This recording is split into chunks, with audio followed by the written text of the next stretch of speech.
Alhamdulillahi Rabbil Alameen. Wassalatu wassalam ala Rasulil Kareem. Wa ala alihi wa sahbihi. Wa man tabi'a sunnatuhu ila yawmiddin. Assalamu alaikum wa rahmatullahi wa barakatuh. Welcome back again to another episode. And I'm your host, Ismail Bullock. We're continuing in the very interesting episodes of What a Muslim Believes. And our last episode, we discussed the importance of the Salah and how it is a connection between the person and his Lord. And we gave you various tips on how to improve and get that sweetness in your prayer. Today, Sheikh Asim, we're going to move on to the zakah, the third pillar, this giving of charity. Could you maybe explain to us the importance and, why do we give zakah? What's special about it? Bismillah, alhamdulillah, salatu wassalamu ala rasulillahi wa alihi wa sahbihi wa tada bihudahu amma ba'd. Zakat is originating from the word tazkiyah, which deals with purification. And there are a number of evidences for backing this up in the Quran and in the Sunnah. We would not go into the linguistic part. We would go into what is zakat. Some people consider it to be taxation, and it's not taxation. Taxation is forbidden in Islam. To the ruler to come and say that you have to pay this of your income, as so many non-Muslim countries do, and unfortunately even some Muslim countries as well. Taxation is forbidden, and it is one of the major sins in Islam. If there is no legitimate, and 99% of the cases, there isn't any legitimate reason behind it. It's simply just to gather and collect money. So in Islam, zakat is a different means altogether. First of all, zakat is being given voluntary by the person, not enforced by the law, except in few cases. And zakat is a percentage that is 2.5 or 5% or 10% that is taken from a person's wealth and given to the poor. And that is why in the hadith of Mu'adh ibn Jabal, when the Prophet sent him to Yemen, he told him, inform those who you are calling to Islam that Allah Azza wa Jal has prescribed, has made it mandatory that we take a percentage of the money of the wealthy and return it back to the poor. So it's not to buy arms. It is not to make the rich richer and the poor poorer. On the contrary, it is a social factor that balances the wealth in the ummah. Point out that you said 2.5%, 5% and 10%. And that's, obviously there's no misconception or confusion to the viewer. From the money, the cash, be 2.5 only, right? True. And the other one goes back to the agriculture. Yes, and I'd like to explain the 2.5%, which is something that is beloved by everyone in the world. You can imagine the non-Muslim viewers who pay 18, 35, some 40% of their income, like, wow, 2.5, yes, that's this cool. Is there, exactly. Last night I had a person who is from China. I said that try to imagine this 2.5% tax, if it is, we call it tax, we don't like to call it tax, but just for the sake of the audience to understand what we're talking about, is only paid on the unused money for a whole year.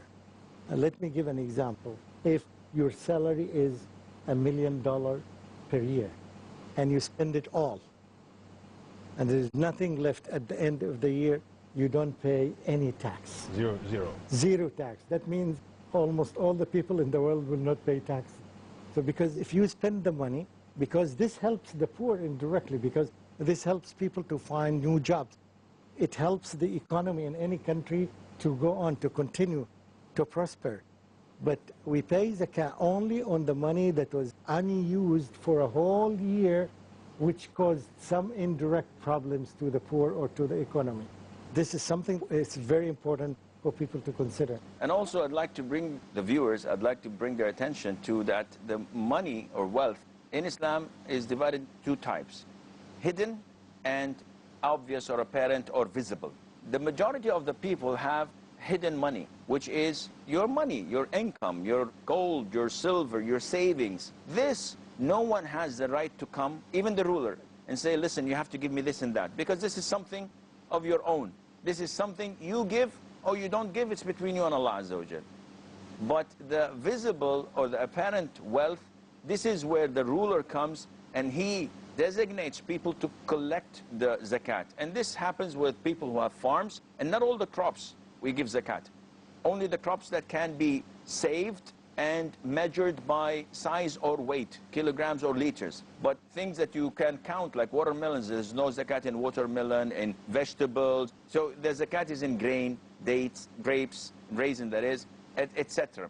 If you have live cattle, then in this case, yes, this is visible. So the ruler sends his man to collect and to take the zakat. But if you, like Sheikh Salim said, if you don't have any savings, that is cash money, and if you don't have items to sell and buy, transactions, you don't have to pay zakat. I could have 4 or 5 buildings, and I'm having them on rent. I lease them, apartments. People are living there and paying me rent. And the rent that comes, I buy other stuff with. I buy other buildings, or I buy cars that I lease. And at the end of the balance, I did not have cash enough for a whole year to go through, and it did not reach the nisab, the level. There's no zakat, even if I consider to be a millionaire, because I do not have this money in my bank account. In monetary is usually measured by silver, and this is 595 grams of silver. So the cost of 595 grams of silver, if you have less than that, there's no zakat, even if it stays with you for 10 years. In gold, it's measured by 85 grams of gold. So if you have 84 grams of gold, and a whole year passes with this in your possession, there's no zakat. So basically, if we wanted to say like in dollars or something, you would see how much the 85 grams is equal to in dollars. And you see, do you have that much throughout the year? And if you pay, if you don't, you don't. So and like you mentioned, is that maybe the majority of people are not going to even pay the zakat. If this zakah was implemented as it should, it would save a lot of this poverty you see in a lot of these countries which have been loaned by the international monetary, they would basically, and they can never get out of this debt. You see a lot of this would be, neutralized. And that reminds me of who they called the 5th Khalifa, or the 5th Muslim ruler, because he was so close in his piousness to the first 4, Umar ibn Abdul Aziz. And it said that during his time, that the zakah was implemented so perfectly that when they would come the next year to those that they considered to be poor, they would refuse it, said, we still have from the years before, we're no longer really poor. So it just shows you that if that was... And this leads us to who should be receiving the zakat. Allah Azza wa Jal mentioned this clearly in verse 60, chapter 9 in the Quran, that zakat is to be paid to 8 categories of people.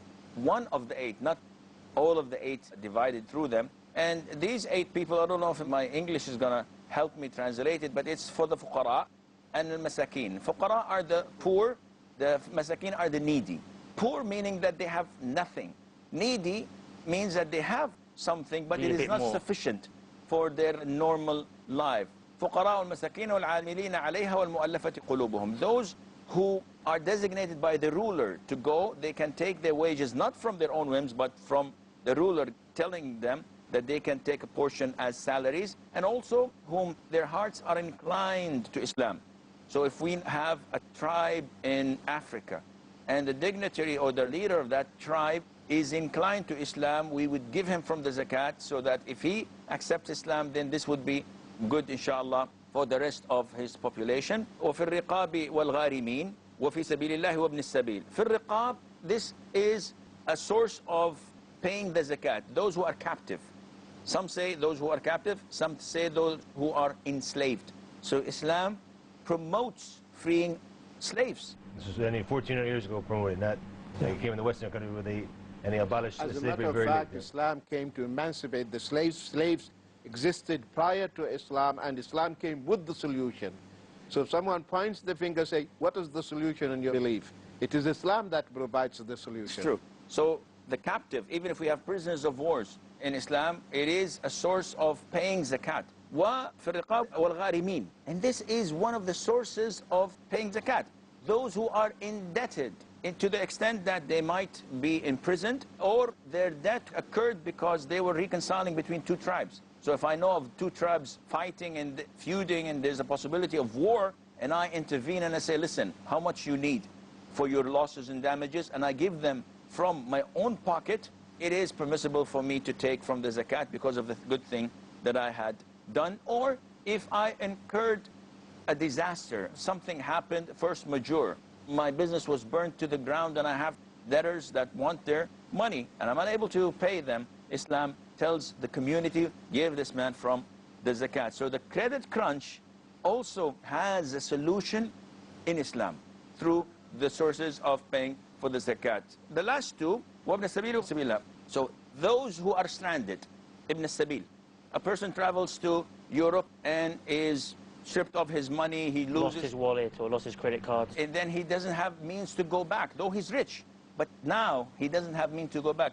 The Muslim community give him from your zakat money what is sufficient to go back to his hometown. Once he goes back to his hometown, is he obliged to return the money back? No. This is not a debt. This is not a favor. I'm just giving away what Allah told me to give away. Problem, yeah. And the last and eighth category is fi sabilillah. Yeah, we've got to, on that point, we've got to go for a break. Please stay tuned.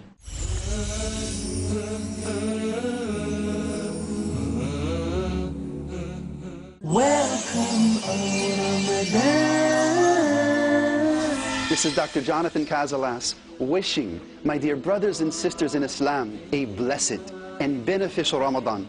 May Allah Azza wa Jal make us from those who take full advantage of this month, thereby strengthening our taqwa and having our sins forgiven. It is Ramadan. It is Ramadan.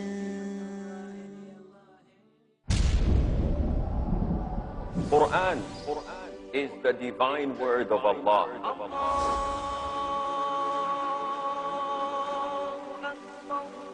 It is the final revelation to humanity.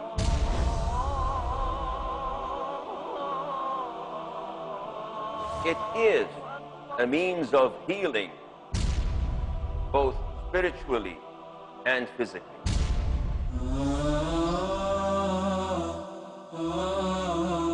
Whosoever abides by it is guided.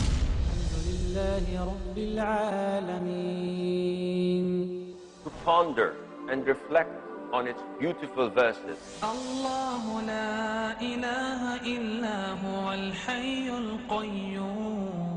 Join me on Tafsir al-Quran al-Kareem. Appreciate the significance of tafsir to realize the essence of the Quran in Tafsir of Quran. Tomorrow at 6:30 p.m. and repeat telecast at 6:30 a.m. India on Peace TV.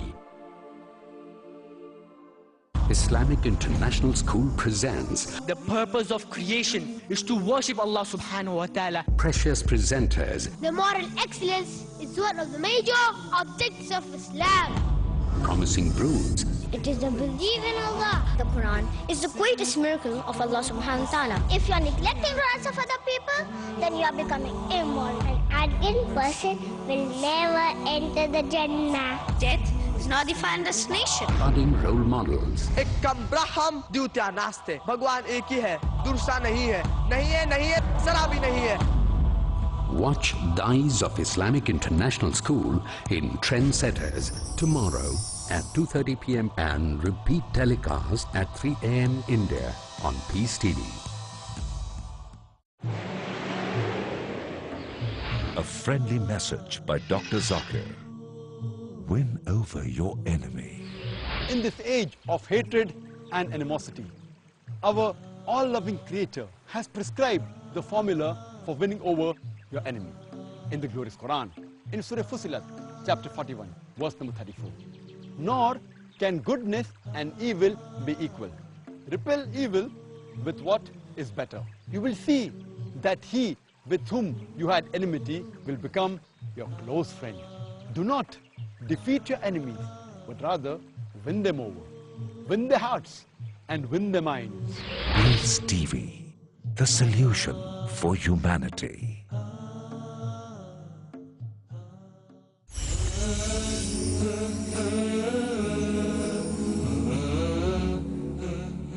Assalamu alaikum, welcome back. Before we went to the break, we've been talking about zakah. And now to Sheikh Salim, who has some valuable points on the topic of the zakah. Alhamdulillah, salatu salam ala rasulullah ala alihi wa sahbihi man wala. The zakah solves this, how Islam came with the solution, pragmatic solution. Islam is a pragmatic way of life. People, they have problems, solutions in Islam. Humanity has a lot of problems today. Islam offers them the solutions. Why don't you take the Islamic solutions? We have the solution for your problems. So Islam can contribute and solve your problems. So the issue of poverty, how Islam handles that and addressed it through the zakah. And when the zakah was applied properly, as you mentioned the example, they could not find any single poor person during the reign of Umar ibn Abdul Aziz. They told him, the zakah collector, they said, oh, we can't find anyone who's in need or eligible for the zakah. He said, then okay, find out and count those who are not married and get them married. And they did so from the zakah. You can see, so the zakah is a pragmatic way of solving the problems. And Sayyidina Abu Bakr radiallahu anhu, he fought those who refused to give the zakah. Unfortunately, many Muslims, those who are wealthy, they don't give the zakah. If they give the zakah, there are many studies, you will not find one single poor Muslim family. That's because of the zakah. But we can see that Islam then was maybe one of the first to fight for the rights of the poor. We hear about, okay, it's not exactly the same, but we hear the story of Robin Hood and how he took from the rich to the poor. But we see that, you know, Islam, this is Islam way before this. 1400 years ago, addressed the issue. And Sayyidina Abu Bakr, when they refused, he fought them. He said, by Allah, I will fight whoever differentiates between the salah and the zakah. And those who do not give the zakah, the Prophet ﷺ taught us what will happen to them on the day of resurrection. This amount of wealth will be hated. If it is gold or silver, will be heated on fire, and then you will be branded by these coins of gold and silver. If you have livestock, the livestock are stabbing you with their hooves. And it is the responsibility of the ruler, the state, to step in and take it by force. If needed. If needed. If you are not paying it, the state takes it by force. And nowadays, accounts unknown. You cannot hide. All the money is in the bank. So the state can take it if you don't pay willingly. They take, not only they take it, and they take half of it also, as to remind you, to discipline you. So the next time, before they ask you, you come and you give the zakah. So this is a very serious matter. And in this zakat, as all of the things in Islam, it shows you any problem that humanity has, Islam has a solution. And if you look, for example, we talked about the prayer before. Why the suicide, why the difficulties people are facing? Because they don't have, they might be in good shape, they take care of their bodies, they work out, but they forget the other part of the body, which is the soul, how to nourish that. The zakat takes care of the poor people. The issue of racism, it was discussed 1400 years ago. All these problems, the issue we just mentioned before the break. You'll see now that Islam has the solution for all of the problems that mankind face. And this obviously what it does for the Muslim is that it increases his faith in Allah subhanahu wa ta'ala, and it makes him hold on stronger to his religion. Even now the financial crisis, for example, even the Western countries now find the solution is in Islamic banking. And this is a message or a call for the non-Muslim to look into Islam, look into the view of Islam. And how could something, if it wasn't the religion of truth, how can all these solutions be there? Look at some... Sorry, but you, on the issue of rights, even from animal rights, apart from the many sayings of the Prophet Muhammad talking about being kind to animals and not unnecessarily hunting them and not taking the chicks when the mother's circling above, all those different examples, but even, and I believe it was in the time of Umar ibn Abdul Aziz, the first, you could say, hospice for retired and old animals. I mean, it's something that they've done maybe in the last 60, 70 years in the, the RSPCA in the UK and this kind of stuff, but back then, what did the Muslim ruler say? Rather than putting them down, which they do now, he said, just as they served us and cared for us and took care of our needs in various ways, he built a hospice, like a retired, not even a hospice, a retired home for retired animals where he hired people from the government's money to look after, care, feed, bathe the animals. You just reminded me about this story when Sayyidina Umar ibn Khattab, he saw a Jew, old Jew, begging. Said, why is he begging? They said, no one to look after him. Said, oh, this is unfair. This is unfair if we used to take the jizya from him when he was young and now to leave him like that. Give him from Bayt al-Mal. See, this is our Islam. From the money of the Muslims. The Muslims. The old Jew. And to respect him. This is an old man. We should not let him stretch his hand and beg the people. Something that you can notice, by the way, when you visit Islamic countries, when you have the majority of the people are Muslims. Muslims. I don't recall that in Egypt that I have seen a homeless person. I don't recall that. I recall that I've seen in Egypt many poor people, but not homeless. And no one would die of starvation. And I have never seen someone in Egypt or Syria or other countries that dying out of starvation. Although these countries in general are considered classified as developing and poor countries. And this is not the case when you go to some countries in Europe and some states in USA. You find people are homeless and they see them at night, and many of them in the streets. And I think this is due to the purification or the zakat that the Muslims pay. They don't wait for the government to solve these problems, but they do solve the problems by themselves. This is one of the examples that Islam provides the solution. Even without having an Islamic government, they still can solve the problem of human Even beings. a lot of Muslims, in some countries where they take the taxes, which is obviously haram in Islam to take the taxes, they still pay the zakat because they say they take it, consider that to be haram. We want to have the barakah, the purifying of this zakat from our money. So they give the zakat even though the government had taken from the money. And you'll see the blessings, subhanAllah, like you said, in the society. You just mentioned the tax. Muslims, they should pay the tax. Not try to escaping the zakat, saying it is haram, but they will carry the sin. Don't try to escape, because then they will say, you'll see on the newspapers, Muslims or Islam, or this Islam is encouraging the people to avoid paying taxes. You go by the law. You go by the law, and the sin on them, not on you. And it's not only the law. The unfortunate that those who abuse and bend the rules, they claim to be Muslims. You find people in the UK, for example, living out of the benefits that the government gives. And they even don't register their wives as wives. And so the wife would go with wearing the niqab, some very minority. These are not practicing Muslims. She would be wearing the niqab and she's 8 months pregnant and she's filing for benefits being unmarried. And the people doing this, we know you Muslims don't lie. Why are you doing this? So they try to tax evade. They try to avoid paying taxes. They say this is a kafir country. Yet they benefit from their roads, from their water, from their electricity, from their medical services, health services, and from the benefits that the government gives, and they refuse to pay taxes. This is I mean, I thought any brothers, actually, when it comes to marrying more than one wife, they are nowhere capable. But say I mean, I've heard things like to myself, I'm going to get married. Oh, really? But you're not working. That's okay. She's going to go and sign on, you know. She's going to go, and she, you know, she'll claim. I mean, obviously, they can't announce that they're married because it's against the law, but they still can, you know, if you have the capability, then you can get a second wife and you can provide for her. But they will purposely marry 1, 2, 3 wives. And I've known this from brothers who actually have a high-paid job, but obviously having a high-paid job and having 2 or 3 wives can't always work. Yeah, abusing the system. Because you're coming with the niqab, but you're saying that, you know, you're unmarried, but you're pregnant. So they've come make fun of them, like the religious. This is unfortunate. Yeah, I understand. But who put the sister in this? It's the brother, shame on him. Of course. Okay, the brother who's living on the dole, and the Prophet ﷺ is telling us the upper hand is better than the lower hand. And the upper hand is the hand of the non-believer.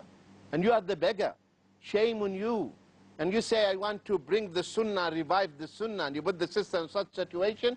The Prophet ﷺ, when the woman came to him and he said, 3 of your companions proposed, Muawiyah, Abu Jahm, and Usama, he said, Muawiyah, he doesn't have any single penny, he's very poor, don't marry him. So if you can't look after your family, okay, first of all, prove that you are a man, not a male, a man who can look after a family. Yeah, okay, I just want to point out something very quick. Just add on what Sheikh Azim said. It's so bad that people go even sometimes change their name, or they go to different places in European countries, I saw, and register in more than one place. And if they get caught, it's going to be big trouble for them. And like, for example, if we're in America and we're not paying Uncle Sam his taxes, he's going to break down your door, he can take all your belongings. It causes more harm than good. And at the end of the day, we have to realize what we're doing. What is the message you're sending about Islam? Like you said, this Muslim woman with a niqab, she's pregnant, not married. What does this say about Islam? What is the negative message you're sending? And it's known that Muslims, they become known as people who are lazy, people who don't want to work. And they say, these Muslims out here are not doing anything. But what on the other hand, if Muslims were to stop doing that and to work hard, even if it was a low-paying job, and to be productive members of that society, what's the positive message it's going to send to that community about Islam, about the Muslims? That's the reality of Islam and of the Muslims and those who act upon it properly. Again, to the end of this episode. Inshallah, join us for the next episode where we've finished from Zakah. We'll move on to the topic of Ramadan, that month every year where us, the Muslims, fast. So join us. And until then, Assalamu alaikum wa rahmatullahi wa barakatuh.